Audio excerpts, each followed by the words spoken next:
Good afternoon, and thank you for joining us for a June INCOMPAS member spotlight. I'm Angie Cronenberg. I'm Chief Advocate and General Counsel at INCOMPAS.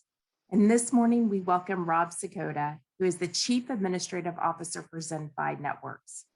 Rob was also recently appointed President of the Wireless Division for CityBridge. From the company's inception in 2014 and until the merger with ZenFi Networks, Sokota was the General Counsel and Chief Administrative Officer for Cross River Fiber. He brings a wealth of experience from his 20-year career in the telecom industry. Rob has also served as the Senior Vice President, General Counsel, and Chief Administrative Officer for AboveNet, played a key role in the company's management from its emergence from bankruptcy through its sale in 2012. Prior to AboveNet, Rob worked for Metro Media International Telecommunications, and in that role, he helped found and develop telecommunications ventures in the countries of the former Soviet Union, Eastern Europe, and China.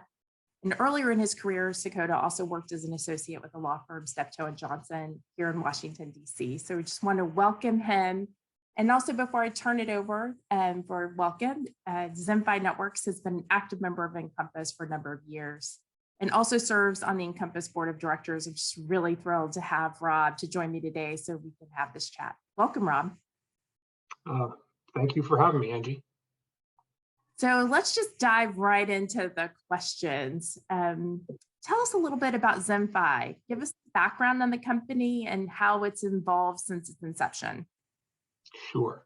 ZenFi was formed in 2014 by Ray LaChance and some of his partners who they had previously worked together in a company called Lexant, which was more of a sort of, I would call a traditional fiber provider here in the New York City area.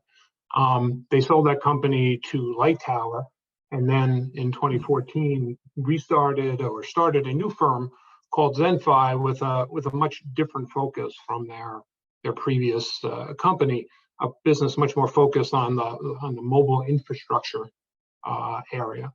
I at that point was working at Cross River Fiber. Cross River was a New Jersey-based fiber provider, more traditionally serving carriers, high-end enterprises. But in 2018, the two companies merged, and I think it was, it's gone very well for both of us. I think the combination of the ZenFi mobile customer focus together with the Cross River network experience in New Jersey has really been one of these mergers where 1 + 1 = 3. So everything has been going very well for the company since then. To talk a little bit about, I'm sorry. No, go ahead. No, go ahead.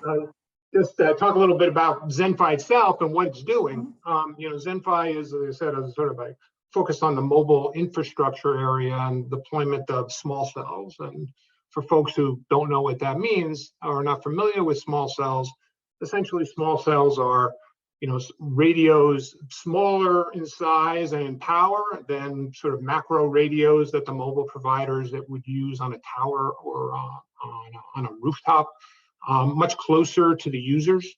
And the proliferation of small cells is gaining steam now as there have been changes in technology, increasing need for bandwidth by customers, and changes in the radio spectrum availability. So small cells are becoming a larger and larger part of the mobile business. And ZenFi serves the mobile providers, I would say, in 3 key ways.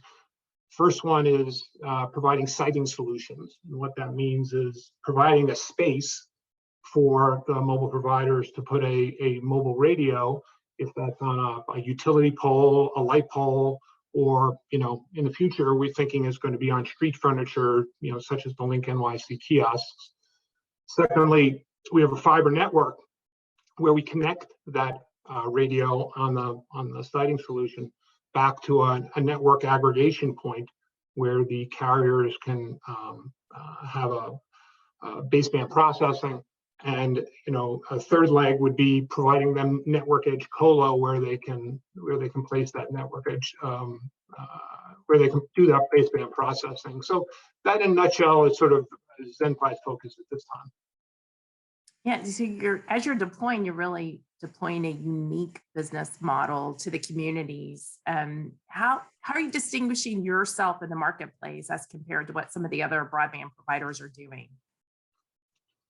So where I was at AboveNet, we had a what I would call a sort of a traditional fiber network model, which is that we were focused on putting very high count fiber cables in the ground to provide services to our customers.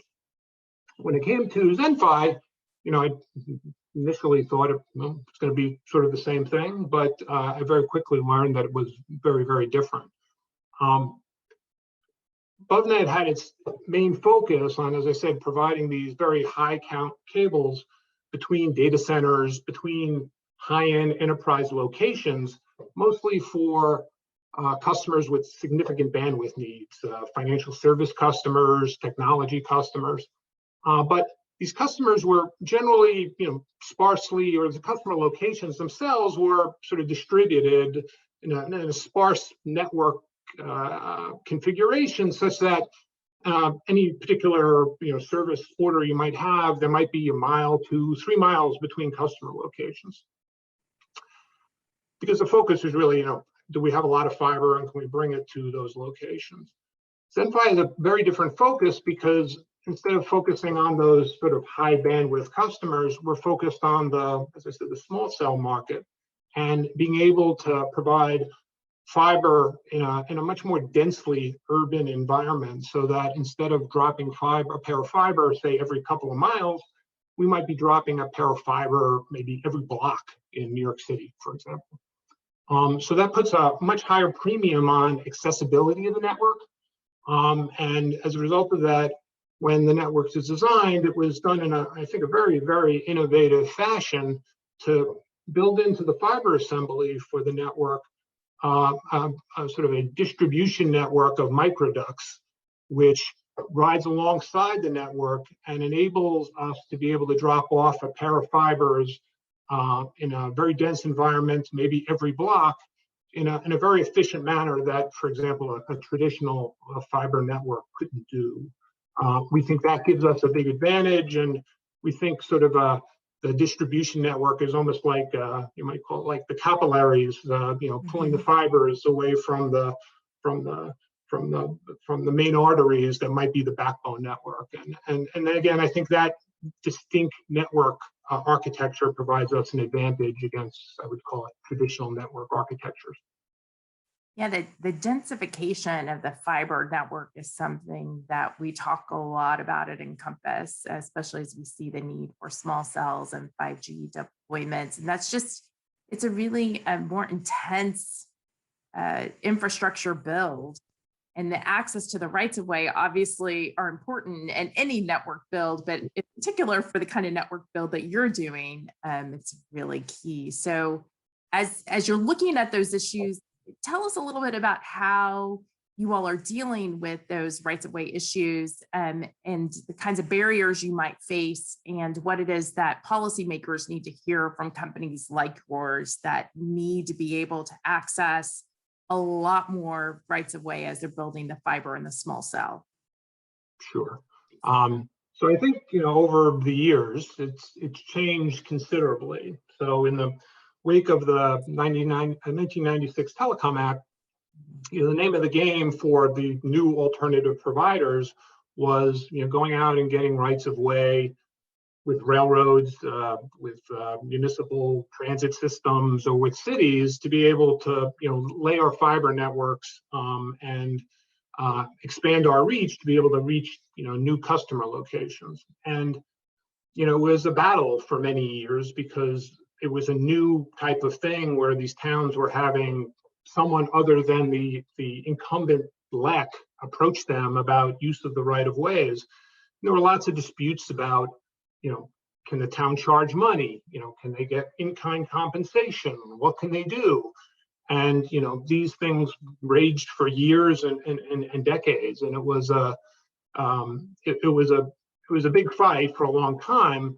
But I would say over the years, those issues have wound up sort of getting worked out, and for the most part, people understand, I think, in local government, that when they're approached by a telecom provider such as ZenFi, they can't ask for pre-cable television or whatever they might have done in the past.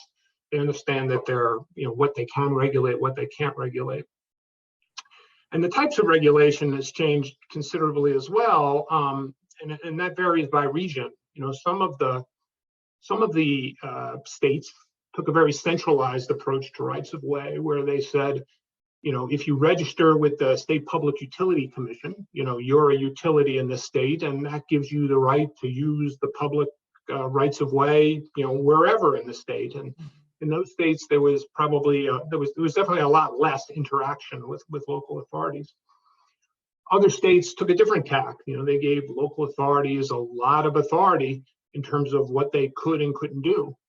New Jersey, where Cross River was started, was one of those states where state law essentially says that if you use the public right of way with your fiber network, you have to get an agreement or approval from every single local government in which your network is located. New Jersey has over 500 local governments.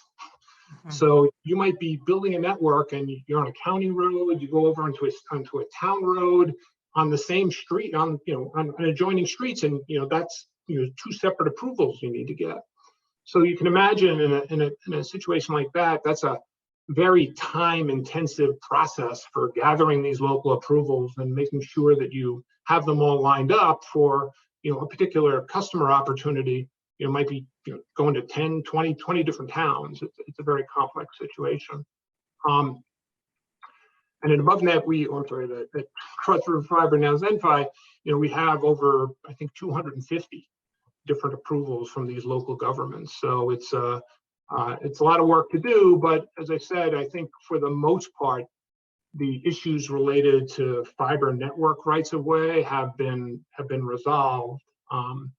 The big change that I think has occurred in the last couple of years is that the game has changed. It's not just about building fiber networks, as I said before. It's about installing small cells. And those small cells can go on existing utility poles, existing light poles, or in many instances where the existing infrastructure isn't sufficient or has already got equipment that's incompatible with the small cell, you got to put in new utility poles, new light poles. And that doesn't go over very well with a lot of municipalities.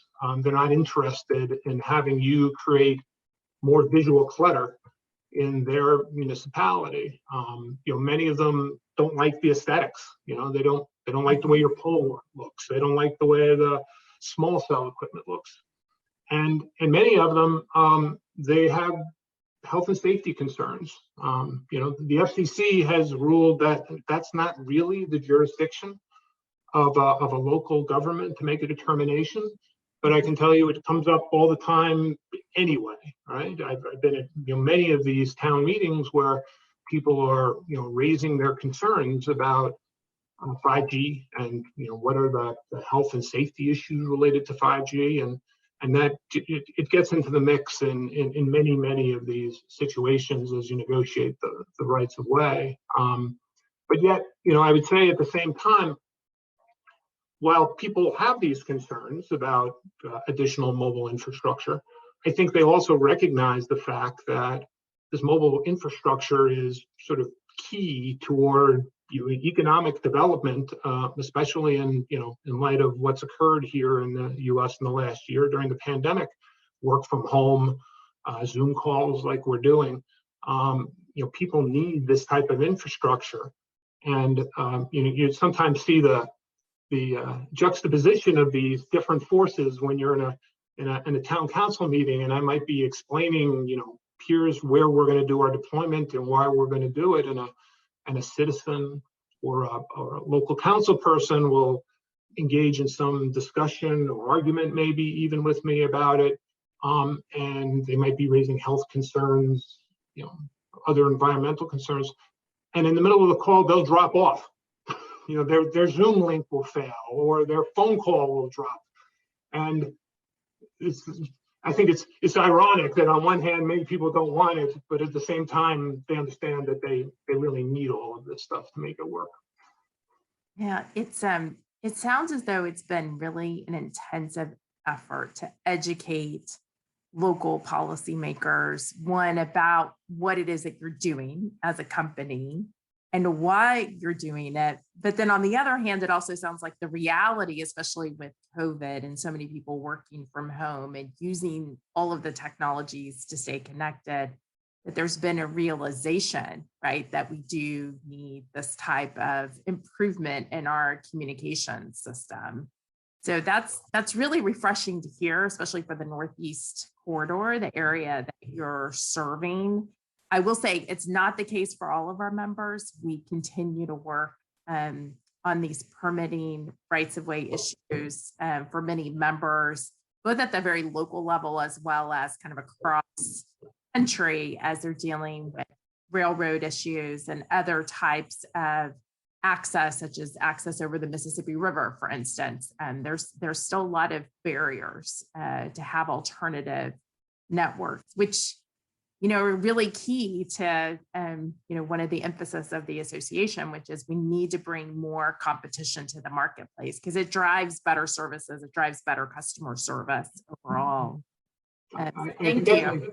I could definitely see that. I mean, like I said, there's, you know, different regions have different approaches. So whereas New Jersey has the approach I mentioned before, where highly localized individual approvals for each town, you know, New York City, where we also operate, you know, has an entirely different approach. And, you know, many years ago, New York City essentially decided that, you know, for the deployment of mobile infrastructure in the city, they were going to make a specialized franchise, the mobile telecom franchise, which would govern operations throughout New York City. So in some ways, in contrast to New Jersey, it was one-stop shopping, right? You basically got a franchise with New York City, and that gave you access to make a reserve light poles that were owned by the city, or utility poles owned by Con Ed or Verizon.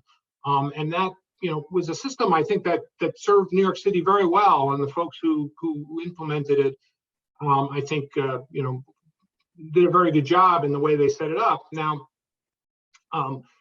as a implementation of through 4G, I think it worked well.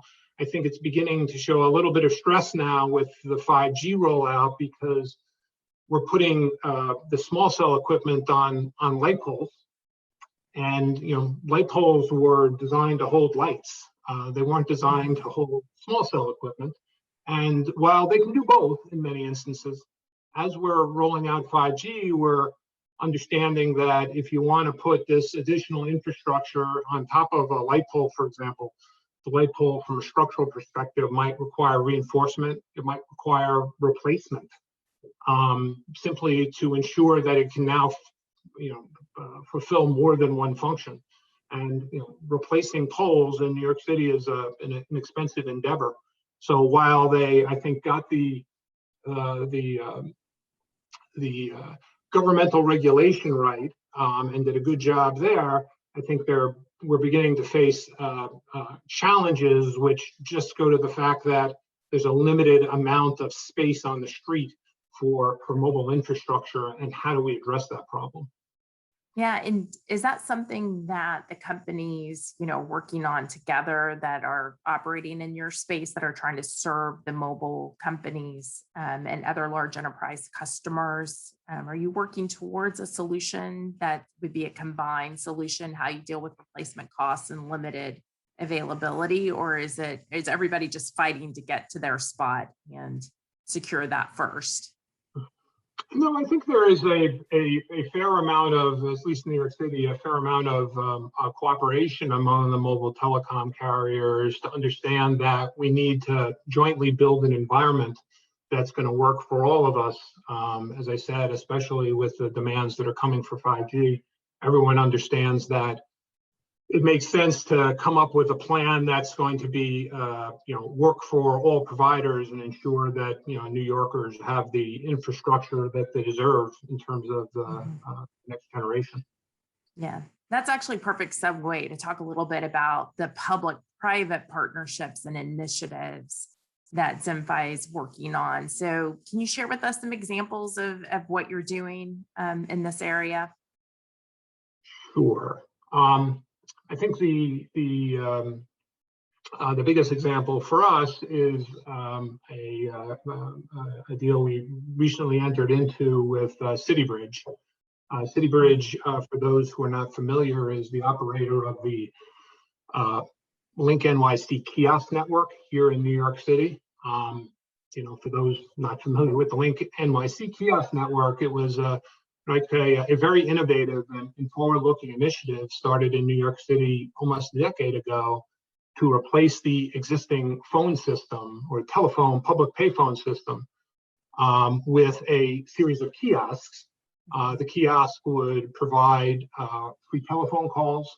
They had a tablet in which you could access certain information, city information, maps, similar information like that. It had a USB port where people could charge their phones for free. And most importantly, it provided free public Wi-Fi. And to support the installation and the operation of the kiosk also had these very large digital advertising screens, which were used by CityBridge to display ads for its customers in a manner that's a lot more efficient than using sort of old static billboards. And the screens could also be used for public service announcements. They served multiple purposes. And in many ways, the LinkNYC kiosk initiative, I think, was a great success. I think since it launched in 2016, they had nearly 10 million people sign up for public Wi-Fi. It's maybe the largest free public Wi-Fi system in the world. They had 25 million free phone calls were made. You had thousands of people searching for social services issues, most frequently housing and food assistance. So the kiosks were doing a very good job, I think, serving multiple individuals across the city. It wasn't just people in Midtown Manhattan, as some might think. They also provided critical information to the public. Most notably over the last year during the pandemic, LinkNYC ran real-time updates in multiple languages about COVID-19 resources, alerts, guidelines, vaccine availability. And all of this came at no cost to the residents of New York City. And in fact, CityBridge paid a franchise fee to New York City simply to operate. So in many ways, like I said, I think it was a great success from a public service perspective. But like many, forward-thinking initiatives, the planners who put this together didn't get everything exactly right. And one of the areas where I think their assumptions were a little off is that they had a belief about the advertising potential of the LinkNYC kiosks, which were, I think, exaggerated versus what was really possible. So the advertising revenues weren't what they were initially anticipated to be. And I think people probably, to some extent, underestimated the difficulty and the costs of the implementation for these kiosks. So by 2019, LinkNYC and CityBridge was behind on its franchise payments to New York City. The deployment was behind. But then in 2020, the pandemic hit.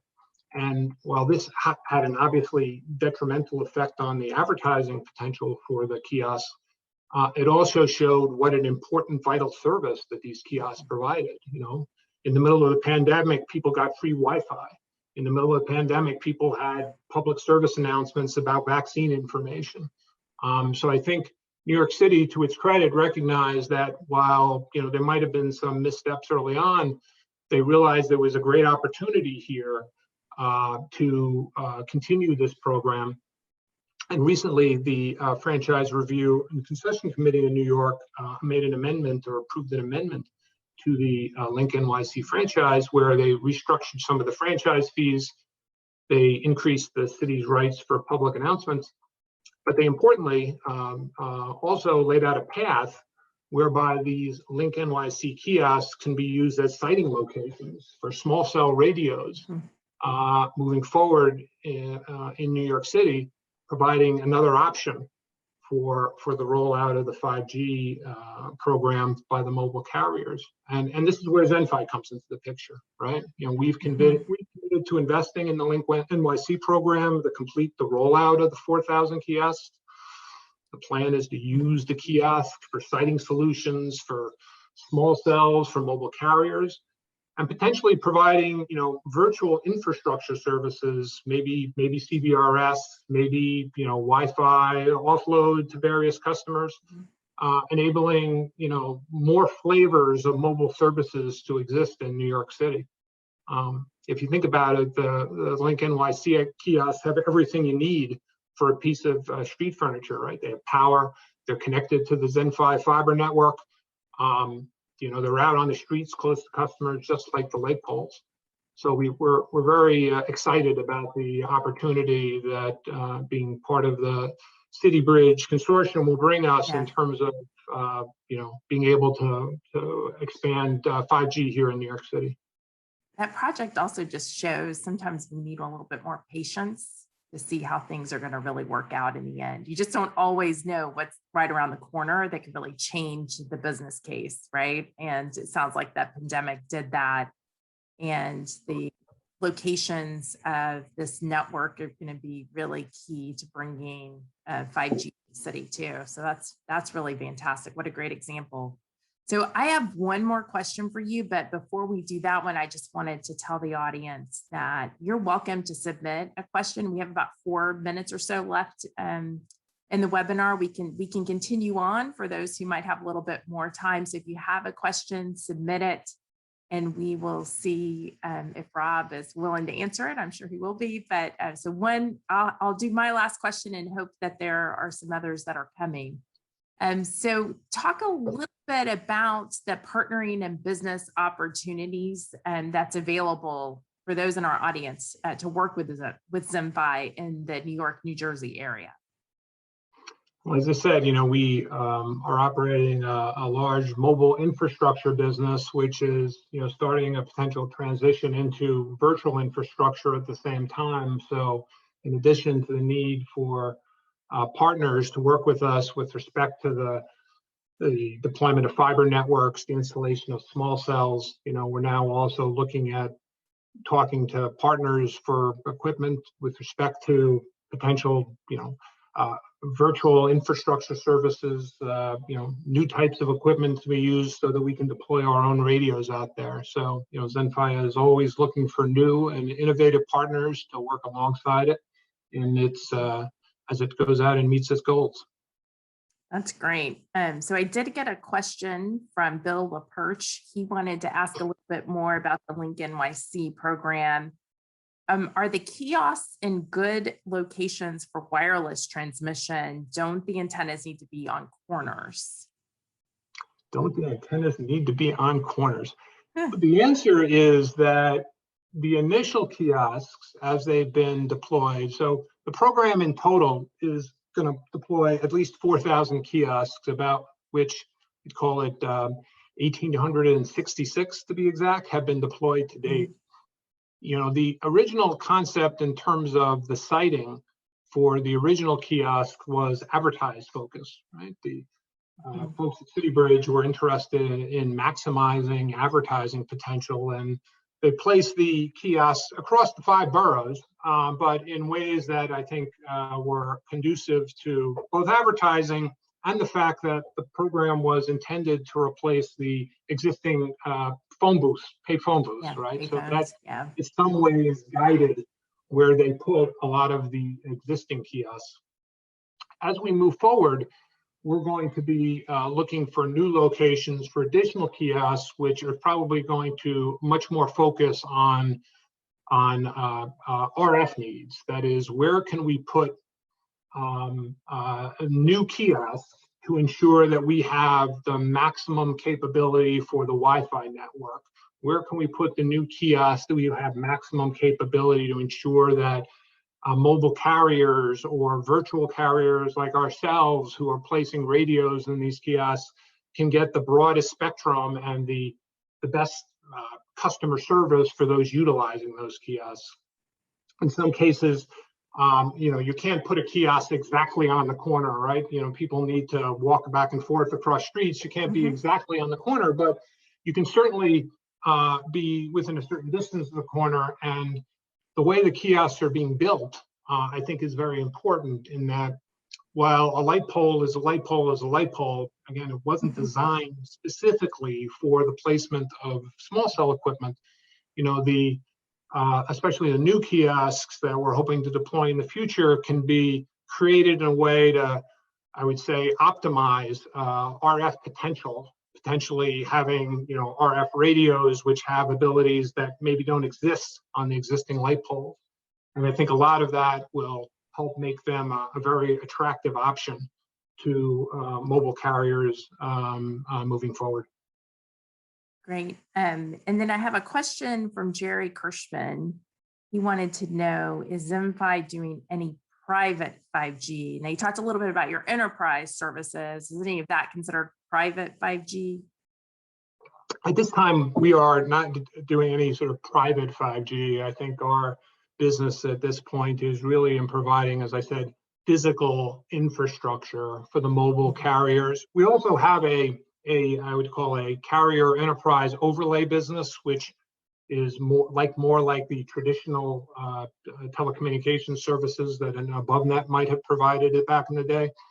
But the focus at this point is on the physical mobile infrastructure that we're providing to the carriers, the siting solution, the fiber, the edge colo. That's where our day-to-day focus is. And as I said, as we move forward, we're looking to utilize new spectrum that's being made available by the FCC and the Wi-Fi to become more of a virtual carrier. But all of that, I think, is likely to be more focused toward the public areas as opposed to, say, a private campus. For private campuses or other indoor activities, I think we view ourselves more as a facilitator. We'll provide a service that others can use to provide those type of services where they probably have greater expertise than we do. Yeah, great. And then before we close, I just wanted any last thoughts that you have, and maybe you want to talk a little bit about your Encompass membership and why is ZenFi is an Encompass member. Well, just in closing thoughts, I'd like to thank you for having us, and it was, I hope, a useful discussion for those who are listening. I think being a member of Encompass provides a great number of benefits to a company like ZenFi. As I said, a lot of what we do is based on obtaining rights of way, and the rules of the road in terms of the rights of way in many instances are written in state and capitals or in Washington, D.C. And companies like ourselves need to make sure that we are organized together with like-minded companies to ensure that those rules are set in a way that's fair for both sides, but enables us to do the job that we need to do in terms of building out infrastructure for the residents of this country. So Encompass clearly plays a very key role in that regard. In terms of closing remarks, I would just say that it's a very exciting time to be in our business, right? We're trying to figure out how to utilize new technologies and deploy them, and I think it's going to lead to exciting new benefits for all of us. And at the same time, I think, especially in light of where we're going with LinkNYC, I think there's a great opportunity also for companies like ZenFi to play an important role in sort of bridging the digital divide and ensuring that these new services are not just available in busy commercial districts in Midtown Manhattan, but available to residents throughout the city of New York, no matter where they live. Thank you so much for joining us. I just couldn't agree more that we are in a revolutionary time right now of communications access, all the technology access. I mean, we see it as we're talking to our members throughout the United States, as well as to the policymakers at every level. Every industry is relying upon these new technologies in order to conduct their business. And the pandemic really shed a light on that. And our economy was able to continue and to grow. It's really been a pleasure to represent ZenFi, as well as our other new network builders here in Washington and at the state level, to make sure that your business needs are being met so that you can best meet consumer needs. So just want to thank you again, Rob. It's really been a pleasure talking to you today, and look forward to our continued work together. And just one quick plug, we have the INCOMPAS show coming up at the end of October at the Cosmopolitan in Las Vegas. Hope that you plan to join us there. Look forward to seeing everybody in person. We will be safe. And in the meantime, just want to wish everybody a really good rest of the week. Thank you. Thanks very much.